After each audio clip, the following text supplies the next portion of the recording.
చూస్తున్నారు కదా! డ్రిప్‌లో ఉన్నటువంటి విశేషం ఏంటంటే, మరి ప్రతి నీటి బొట్టు వ్యర్థం కాకుండా, మొత్తం చేనుకి ప్రతి మొక్కకి సమతలంగా నీళ్లు పడతాయి కాబట్టి, మరొకసారి ఇస్రాయేల్ దేశాన్ని మనం అభినందించక తప్పదు ఈ సందర్భంలో. ఇస్రాయేల్ దేశంలో భూములన్నీ మెరకలు, పల్లాలు, కొండలు, బోల్డ్ ఈ విధంగా ఉంటాయి కాబట్టి, వాళ్ళకు మంచిగా ఒక ఆలోచన వచ్చేసి, మెరక మీద ఉన్న చెట్టుకి, పల్లంలో ఉన్న చెట్టుకి సమతలంగా ప్రతి మొక్కకు నీళ్లు పడేటట్టు ఈ డ్రిప్పుని కనుగొనడం జరిగింది.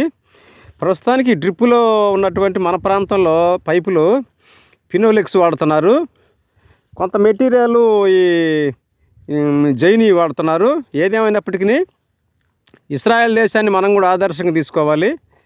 ఇస్రాయేల్ దేశం మీదకి ఈ రోజున దాదాపు 9-10 దేశాలు యుద్ధానికి వచ్చినప్పటికీ ఒక్క దేశం కూడా వాళ్ళని కదిలించలేకపోయారు. ప్రతి ఒక్కళ్ళు, అమ్మాయి కానీ అబ్బాయి కానీ, ప్రతి 3 సంవత్సరాలు 18 సంవత్సరాలు దాటిన అమ్మాయి అబ్బాయి, రాజు కుమార్తె రాజు కొడుకైనా, పేదవాడి కుమార్తె పేదవాడి కొడుకైనా మిలిటరీలో 3 సంవత్సరాలు కంపల్సరీగా చేయాల్సిందే. అందుకనే ప్రతి వ్యక్తి వాళ్ళు కింగులాగా ఉంటారు.